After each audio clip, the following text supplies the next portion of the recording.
আসসালামু আলাইকুম রহমতুল্লাহি ওয়া বারাকাতুহু। সম্মানিত দর্শক, আমি সাধারণত রাজনৈতিক বিষয়াদি নিয়ে ভিডিও বানাই। আর এই ভিডিওর মধ্যে সুযোগ পেলে বিভিন্ন নীতি কথা বলার চেষ্টা করি, ইতিহাস বর্ণনা করার চেষ্টা করি। কোরআন, হাদিস, ইজমা, কিয়াস থেকে শুরু করে আমার যতটুকু জ্ঞান রয়েছে বিশ্বের অন্যান্য ধর্ম, সেই ধর্মীয় কাহিনী বলে তারপর আমি যা বলতে চাই সেটিকে আপনাদের সামনে সুন্দরভাবে উপস্থাপন করার চেষ্টা করি। অনেকে খুশি হন, অনেকে আবার ক্রোধান্বিত হন যে খাজুরি আলাপ করতে যান কেন এত, যে কথা বলতে আসছেন 2 মিনিটে ফটাফট করে বলে তারপরে চলে যান। অনেকে আরও বিরক্ত হয়ে বলেন যে আপনার কি কোনো কাজ নেই, এই আপনার কথাবার্তা ধীরে ধীরে একেবারে বিরক্তির সর্বপর্যায়ে চলে যাচ্ছে, সারাদিন জ্ঞানর করতে থাকেন, কেন এই বারবার আসেন। আর যারা অশ্লীল শব্দ উচ্চারণ করেন বা যারা মন্দ পরিবেশে বড় হয়েছেন, অনেক কষ্ট যাদের, অনেক দুঃখ, অনেক কষ্ট, বেদনা এবং অনেক গালিগালাজ করার যাদের অভ্যাস, যাদের বাবা খুব পিটুনি দিয়েছেন এবং অশ্লীল অশ্রাব্য ভাষায় বাবা মা যাদেরকে গালাগাল করেছেন, বা যারা খুব বস্তির পরিবেশে মানুষ হয়েছেন, তারা দেখা যাচ্ছে নির্বিবাদে এসেই 10-12টা গালাগাল দিয়ে গেলেন। তো যাই হোক, এগুলো শুনি, তারপরেও আসি আপনাদের কাছে। আর সেই কারণে আসি যে যারা গালাগালি করেন তাদের সংখ্যা খুব অল্প, খুবই নগণ্য। বরং যারা আমার এই ভিডিওর সঙ্গে, আমার লেখালেখির সঙ্গে জড়িত, তাদের সংখ্যা কোটি কোটি। আমার চ্যানেলে গিয়ে দেখবেন যে এই আগস্ট মাসে 3 কোটি বার আমার এই চ্যানেলে আপনারা এসেছেন। 3 কোটি, আবার বলছি 3 কোটি, 300 মিলিয়ন। আর এই 3 কোটি লোক, মানে 330 কোটি নয়, 3 কোটি মানে 30 মিলিয়ন।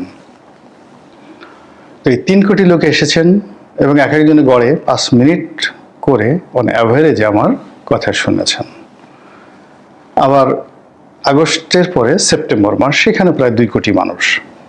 সেপ্টেম্বর মাস এত টানটান উত্তেজনা ছিল না, তো সেই 2 কোটি মানুষ এসেছেন। এখন এই 2 কোটি দর্শক 2 কোটি বার আঘাত মানে হিট করেছেন এই অনুষ্ঠান দেখার জন্য। এর মধ্যে গালাগাল করেছেন কত, 10 জন, 20 জন, 50 জন, বিভিন্ন নামে এসে অকথ্য ভাষায় গালাগালি করে আবার তারা চলে যাচ্ছেন। এখন তাদের কথা শুনলে তো আমার চলবে না, এই জন্য আমি আসি এবং আমি কমেন্টসগুলো পড়ার চেষ্টা করি। ইতিবাচকগুলো পড়ি, নেতিবাচকগুলো পড়ি। ইতিবাচকগুলো গ্রহণ করি, নেতিবাচকগুলো থেকে শিক্ষা গ্রহণ করি এবং বোঝার চেষ্টা করি যে আমাদের সমাজ কতটা অধঃপতিত হলো এবং মানুষের ভাষা কতটা বিবর্তিত হলো। তো যা হোক, অনেকে অনেক দাবি করেন, অনেক কথা বলেন। এখন এই আজকের যে ভিডিওর যে শিরোনামটি, সেই শিরোনামটি সাধারণত জনদাবির প্রেক্ষিতে। বেশিরভাগ যারা মধ্যবিত্ত পরিবারের, অনেকেই আমাকে বলেছেন কমেন্টে, টেলিফোনে, যে আপনি রাজনীতি করেন বা রাজনীতি করবেন, ক্ষমতা আসবেন বা ক্ষমতায় যারা আছেন তারা থাকবেন, এসব নিয়ে জনগণের মাথা ব্যথা নেই। জনগণ তো বাঁচতে পারছে না, হু করে দ্রব্যমূল্য বাড়ছে, ক্রয় সীমার বাইরে চলে যাচ্ছে। মানুষ একটু আলু খাবে, পেঁয়াজ খাবে, কাঁচামরিচ অর্থাৎ আলু ভর্তা করবে। আলু ভর্তার জন্য কি লাগে? একটু পেঁয়াজ লাগে, একটু কাঁচামরিচ লাগে, একটু লবণ লাগে। তো তারা বলেন যে আপনি একটু বাজারে গিয়ে দেখেন তো যে 6 মাস আগে এটা কোন পর্যায়ে ছিল আর এখন কোন পর্যায়ে আছে। মানুষজন ঠাট্টা করে বলছেন যে ডক্টর মোহাম্মদ ইউনূসের বিশাল সফলতা, তিনি ডিমের মূল্য পানির পর্যায়ে নেমে আছেন, অর্থাৎ পানির দামে ডিম পাওয়া যাচ্ছে। তো এই কথা শুনে আপনি যদি একটু নিচে যান, তখন দেখবেন যে চমৎকার একটা কমেন্ট, যে ছোট্ট 1 লিটার পানির বোতলের দাম 15 টাকা, 1 লিটার বা হাফ লিটার অথবা 250 লিটার, মানে সর্বনিম্ন দাম 15 টাকা। তো পানির দাম 15 টাকা, এক বোতল পানির দাম 15 টাকা, সবচেয়ে ছোট বোতল, আর একটা ডিমের দামও 15 টাকা। তো এত চমৎকার একটা উন্নয়ন ডক্টর মোহাম্মদ ইউনূস দিয়েছেন যে ডিমের মূল্য পানির পর্যায়ে নিয়ে এসেছেন। এইভাবে মাছ, মাংস, মুরগি, এই যে মানুষের নিত্য ব্যবহার্য দ্রব্য সামগ্রী, সেখানে যে ত্রাহি ত্রাহি একটি অবস্থা চলছে, বাজারে সাপ্লাই আছে কিন্তু মানুষের কেনার মতো সামর্থ্য নেই। এগুলো নিয়ে আমাকে লোকজন বলছে কিছু বলার জন্য। আমি নিজেও এর দ্বারা আক্রান্ত। এর কারণ হলো দীর্ঘদিন যাবৎ আমি আসলে পরিশ্রম করছি, মানে সকাল বিকেল পরিশ্রম করি দুটো ডাল ভাত উপার্জনের জন্য। তা আমি নিজে বাজার করি এখনো পর্যন্ত, এবং যখনই বাজার যাই সব কিছু দেখে হতাশ হয়ে পড়ি যে এইভাবে আসলে চলতে পারে না, এভাবে চলা উচিত নয়। এরপর বেকার সমস্যা, যেহেতু ব্যবসা বাণিজ্যের সঙ্গে জড়িত, তো রাজনীতির সঙ্গে জড়িত, গণমাধ্যমের সাথে জড়িত, সাংবাদিকতার সাথে জড়িত, ফলে এই সমাজে মানুষ কিভাবে কাজ করছে, কিভাবে বেতন ভাতা পাচ্ছে, কিভাবে দেশের ব্যবসা বাণিজ্য চলছে, এই জিনিসগুলো প্রতিদিন হালনাগাদ খবর আমি পেয়ে যাই, এবং তারই প্রেক্ষিতে প্রতিদিনই প্রায় হতাশাজনক খবর সামনে চলে আসে। হু হু করে বেকারের সংখ্যা বাড়ছে। এখন ডক্টর মোহাম্মদ ইউনূস ক্ষমতায় এসেছেন, বলা হচ্ছে যে এই যারা আন্দোলন করেছেন, চাকুরি লাভের আন্দোলন, মেধার ভিত্তিতে চাকুরি পাবেন, কোনো কোটার ভিত্তিতে নয়, কোনো নেপোটিজম নয়, আত্মীয় পরিচয় কেউ চাকরি করবেন না বা চাকরি পাবেন না, যার যে যোগ্যতা। সেই আন্দোলনে এমন সফলতা এলো, সেই আন্দোলনের ফলে দেখা গেল একটা সরকারের পতন হয়ে গেল। এখন প্রশ্ন হলো যে এই 2 মাস, সরকারের যে 2 মাসে কয় হাজার চাকরি হয়েছে, প্রাইভেট সেক্টরে কয়জনের কর্মসংস্থান হয়েছে, আর সরকারি অফিসগুলোতে কয়জনের কর্মসংস্থান হয়েছে। যদি উপদেষ্টা পরিষদের কথা বাদ দেন, বা ডক্টর মোহাম্মদ ইউনূসের অফিসে নতুন করে যারা নিয়োগ লাভ করেছেন, এদের সংখ্যা কত? সাকল্যে 100 জনের মতো। তো এই 100 জন লোকের কর্মসংস্থানের বাইরে এই সরকারের আমলে কয়জন কর্মসংস্থানের যে রোড ম্যাপ এর মধ্যে পড়েছেন, এবং আগামী 2 মাসের মধ্যে চাকরি হবে, এরকম কোনো নিশ্চয়তা এই সরকারকে দিতে পেরেছে কিনা। দ্বিতীয়ত, যে এই গত 2 মাসে কতজন মানুষ বেকার হয়ে পড়েছেন, কতজন মানুষ বাস্তুচ্যুত হয়েছেন, কতগুলো শিল্প কলকারখানা বন্ধ হয়ে গিয়েছে। যেমন ধরুন সালমান এফ রহমানের ফ্যাক্টরিগুলো, গাজী গ্রুপের গাজী টায়ারের ফ্যাক্টরিগুলো, আওয়ামী লীগের বড় বড় নেতাদের যাদের গার্মেন্টস ছিল, অন্যান্য শিল্প কলকারখানা ছিল, প্রায় সব শিল্প কলকারখানাতে এখন লালবাতি জ্বলছে। এবং এই সকল শিল্প প্রতিষ্ঠানে কর্মরত লাখ লাখ শ্রমিক, তারা যে কেবল চাকরি হারিয়েছে তা নয়, সঙ্গে সঙ্গে ওই সকল শিল্প প্রতিষ্ঠানে তাদের হাজার হাজার কোটি টাকার বেতন বকেয়া রয়েছে। অনেকগুলো ব্যাংক, এই আওয়ামী লীগদের মালিকানার ব্যাংক চলছিল মোটামুটি, এখন সেই ব্যাংকগুলো নিয়ে সরকার না পারছে সিদ্ধান্ত নিতে, না পারছে ব্যাংকগুলো বন্ধ করতে দিতে। প্রতিদিনই অনেকগুলো ব্যাংক, বিশেষ করে 6-7টি ব্যাংক, এর বিভিন্ন শাখাতে গিয়ে মারামারি হচ্ছে, কাটাকাটি হচ্ছে, বিশ্রী একটি অবস্থা সৃষ্টি হচ্ছে, ব্যাংকে কোনো টাকা নেই, এমনকি 10,000 20,000 টাকার একটা চেক তারা দিতে পারছে না। তো এটা নিয়ে আমাদের ডক্টর মোহাম্মদ ইউনূস সাহেবের কোনো বক্তব্য নেই, কোনো মাথা ব্যথা আছে বলে মনে হয় না। সমন্বয়ক যারা দেশ চালাচ্ছেন তাদের কোনো বক্তব্য আছে বলে মনে হয় না, বরং তারা কি করে ডক্টর ইউনূস আরেকটা নোবেল পুরস্কার পাবেন, কি করে জো বাইডেন আবার বাংলাদেশে আসবেন এবং উনি দেখাবেন ইত্যাদি ইত্যাদি ঘটনা, কবে পাকিস্তানের গায়ক আসবে, আবার কোথায় কাওয়ালির অনুষ্ঠান হবে, এসব নিয়ে আমাদের দেশের লোকজন, বিশেষ করে যারা সরকার সমর্থক, তারা ব্যস্ত হয়ে পড়ছেন। আমাদের দেশের প্রত্যন্ত অঞ্চলের যারা সংখ্যালঘু সম্প্রদায় রয়েছেন, তাদের মধ্যে অশান্তি, হিন্দুদের মধ্যে অশান্তি, অনিশ্চয়তা। আপনি বলা হচ্ছে সরকারের পক্ষ থেকে অপপ্রচার করা হচ্ছে, ভারতের পক্ষ থেকে অপপ্রচার চালানো হচ্ছে, কিন্তু সবই কি অপপ্রচার? হিন্দুরা কি নির্যাতিত হচ্ছেন না? এই বিষয়গুলো কি একটু তদারক করা যায় না? কিন্তু সেই ব্যাপারে কোনো কর্মকাণ্ড হচ্ছে না।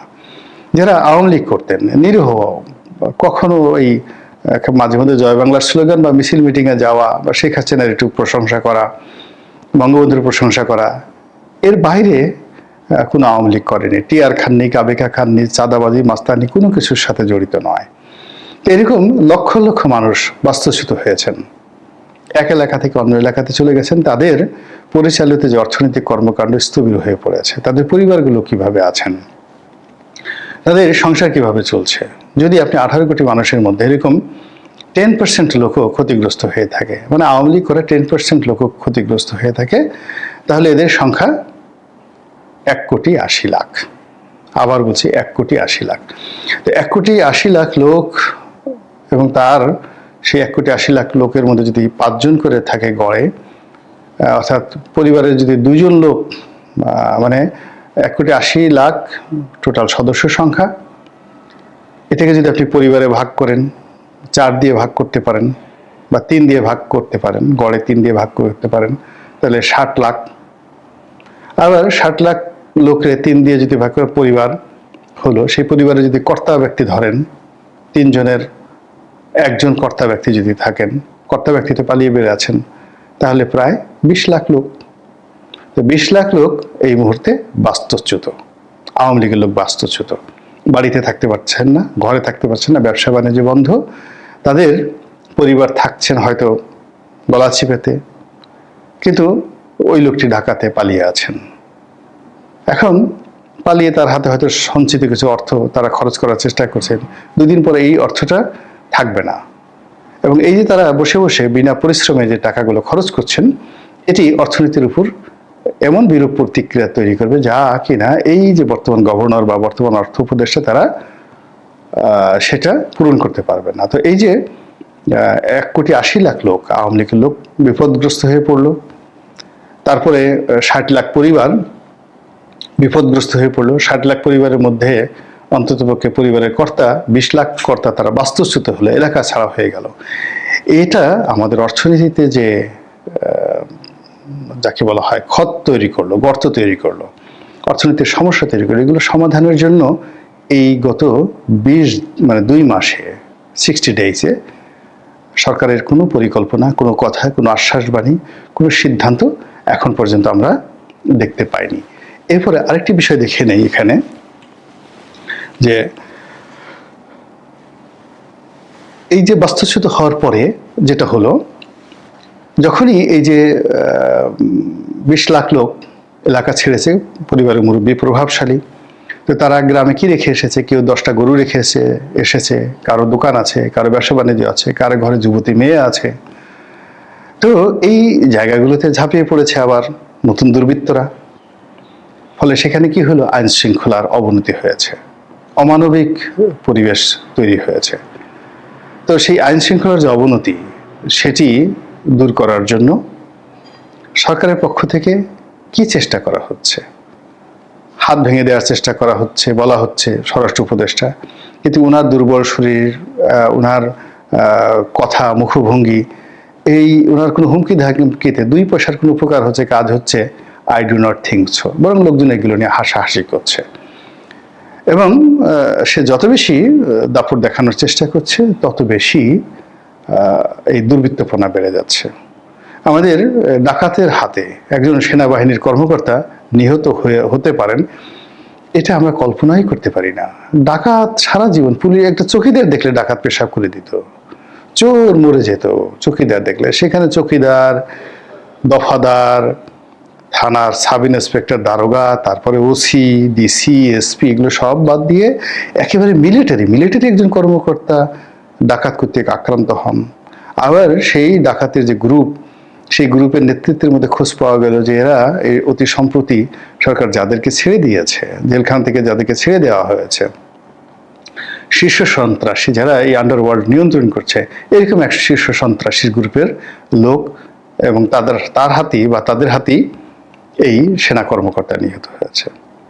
শ্রমিক আনরেস্ট এমন পর্যায়ে চলে গেছে যে একজন মেজর জেনারেলের গাড়ি ভাঙচুর করা হয়েছে, এবং তিনি শারীরিকভাবে লাঞ্ছিত হয়েছেন, এবং তাকে রক্ষা করার জন্য, তাকে বাঁচানোর জন্য সেনাবাহিনীকে গুলি চালাতে হয়েছে এবং সেই গুলিতে একজন মারা গিয়েছেন। পত্রিকা এসছে, অনেকে বলছে 2 জন, একজন মারা গিয়েছে। তো আমরা এই আইন শৃঙ্খলার এই যে অবস্থা, অবনতি, এটা আমাদের মনে কি প্রতিক্রিয়া তৈরি করছে, এই ব্যাপারে কথা বলার জন্য কিন্তু অনেকে আমাকে অনুরোধ জানাচ্ছেন। এরপরে যেটা আছে যে গুজব, অসংখ্য গুজব ছড়িয়ে পড়েছে। আমি একটা গুজবের কথা বলবো না। ফার্স্ট থিং হলো, সত্য কথার কোনো ভয় নেই, সেটা যত নির্মম হোক, যত কষ্টদায়ক হোক। অনেস্টির কোনো বিকল্প নেই, সত্যের কোনো বিকল্প নেই, কিন্তু গুজব কিন্তু ভীষণ রকম ভয়ানক। যত মিথ্যা কথা বলেন না কেন, যা কিছু বললেন না কেন, এখন ধরুন ঘুষ দুর্নীতি হচ্ছে, ডিসি নিয়োগে 3 কোটি টাকার চেকের লেনদেন হয়েছে। আপনারা যতই বলছেন এটা গুজব, কিন্তু সর্বনাশ যা হওয়ার তা কিন্তু হয়ে গিয়েছে। এখন এই যে আবার একটা পত্রিকার বিরুদ্ধে, কালের কণ্ঠের বিরুদ্ধে বা কি একটা পত্রিকায় যেন নিউজটা এসেছিল যে সচিবালয়ে একজন জয়েন্ট সেক্রেটারি রুমে 3 কোটি টাকার চেক পাওয়া গিয়েছে। তো এটি নিয়ে যখন সংস্থাপন সচিব কথা বললেন যে এটা ডাহা মিথ্যা, এই নামে কোনো অ্যাকাউন্ট নাই, এই নামে এই লোকের কোনো হদিস নেই, এরকম এই অ্যাকাউন্ট থেকে 3 কোটি টাকার চেক, এটা কি ধরনের কথা, এটা মিথ্যা। কিন্তু দেখা গেল পরবর্তীতে আবার কাউন্টার, অর্থাৎ সেই সংস্থাপন সচিবের যিনি আছেন, তার হোয়াটসঅ্যাপ মেসেজগুলো যখন ভাইরাল হয়ে যাচ্ছে, সেই বিভিন্ন লেনদেন নিয়ে, কথা নিয়ে, কোটি কোটি টাকার লেনদেন নিয়ে যে সকল কথাবার্তা আসছে, মুখ দেখানো যাচ্ছে না। তো মুখ দেখানো যাচ্ছে না, তো যেটা বলছিলাম সেটা হলো এরকম, এগুলো নিয়ে সমাজে বিভ্রান্তি ছড়িয়ে পড়ছে, আতঙ্ক ছড়িয়ে পড়ছে, প্রশাসনিক স্থবিরতা নেমে এসেছে, লোকজন মারাত্মকভাবে হতাশাগ্রস্ত হয়ে পড়েছে। এইভাবে আসলে চলতে পারে না। ছোট্ট একটা উদাহরণ বলে আজকের বক্তব্য শেষ করবো। সেটি হলো, এই যে আমাদের দেশে সাপে কামড় দেয়, লোকজন মারা যায়। গবেষণায় দেখা গেছে 99% লোক সাপের কামড়ে যে মারা যায়, এটা ভয় পেয়ে মারা যায়, হার্ট অ্যাটাকে মারা যায়। এর কারণ হলো বেশিরভাগ সাপের কিন্তু বিষ থাকে না, কিন্তু ফোঁস করে তাকে যেটা কামড় দিয়েছে, এই ভয়ে হার্ট অ্যাটাক করে মারা যায়। তো এখন আমাদের এই দেশে যদি সত্যিকার অর্থে চুরি হতো, ডাকাতি হতো, রাহাজানি হতো, খুন হতো, ধর্ষণ হতো, মানুষ সামাজিকভাবে কিন্তু নিজেদেরকে প্রস্তুত করতো। আইএমএ জাহিলিয়াতের যুগে মানুষ কিন্তু বসবাস করত নিরাপদে, নিশ্চিন্তে, এবং তখন মানুষের ওই আইএমএ জাহিলিয়াতের যুগেও কিন্তু অনেকগুলো সামাজিক নিয়ম ছিল। কারো তাবু স্পর্শ করলে তাকে নিরাপত্তা দেওয়া ওই তাঁবুর মালিকের জন্য ফরজ হয়ে যেত, নিজের জীবন দিয়ে দিত। ওই দেখা গেল যে আপনার বাবাকে হত্যা করেছে আরব দেশের কেউ, এখন হত্যাকারী এসে বিপদে পড়ে আপনার তাঁবুতে আশ্রয় নিয়েছে, আপনি কোনো অবস্থাতে সেই হত্যাকারীকে মারবেন না। আইএমএ জাহিলিয়াতের যুগে এরকম নিয়ম ছিল। মক্কা থেকে মদিনা, সেই আইএমএ জাহিলিয়াতের যুগে আল্লাহ রাসূলকে নিয়ে মা আমিনা সেই আল্লাহ রাসূলের যে বাবা, তার কবর জিয়ারত করার জন্য তিনি গিয়েছিলেন একজন মাত্র দাসী নিয়ে। তিনি তো কোথাও লাঞ্ছিত হননি, ডাকাতের কবলে পড়েননি। তো সেই আইএমএ জাহিলিয়াতের যুগে যদি এই নিয়ম থাকে, তাহলে আমরা এমন কোন জাহিলিয়াতের মধ্যে পড়লাম? কাজেই জাহিলিয়াত মোকাবেলা করা সম্ভব, কিন্তু গুজব কখনো, আতঙ্ক কখনো, ভয় কখনো জয় করা যায় না। সত্য প্রতিষ্ঠা করতে হয়, আইন শৃঙ্খলা প্রতিষ্ঠা করতে হয়, এবং সেই কাজগুলো সরকার করতে পারছে না, কোনো অবস্থাতে পারছে না। ফলে আমরা যারা সামাজিক মাধ্যমের সাথে জড়িত থাকি, আমাদেরকে বিভিন্ন মানুষ বিভিন্ন অ্যাঙ্গেল থেকে বিভিন্ন কথা বলে, এবং সেই কথার জবাব দেওয়ার জন্য বিবেকের তাড়নায় আমরা অনেক কথা বলি, আমাদের স্বার্থে, দেশের স্বার্থে, এমনকি আপনাদের স্বার্থে। আপনারা যারা ক্ষমতাধর, দয়া করে আমাদের প্রতি বিক্ষুব্ধ হবেন না, চোখ গোল গোল করবেন না, এবং আমাদেরকে মেরে ফেলার জন্য কোনো চেষ্টা করবেন না। আল্লাহ আপনাদেরকে, আমাদেরকে সবাইকে হেদায়েত দান করুন। আসসালামু আলাইকুম ওয়া রাহমাতুল্লাহ।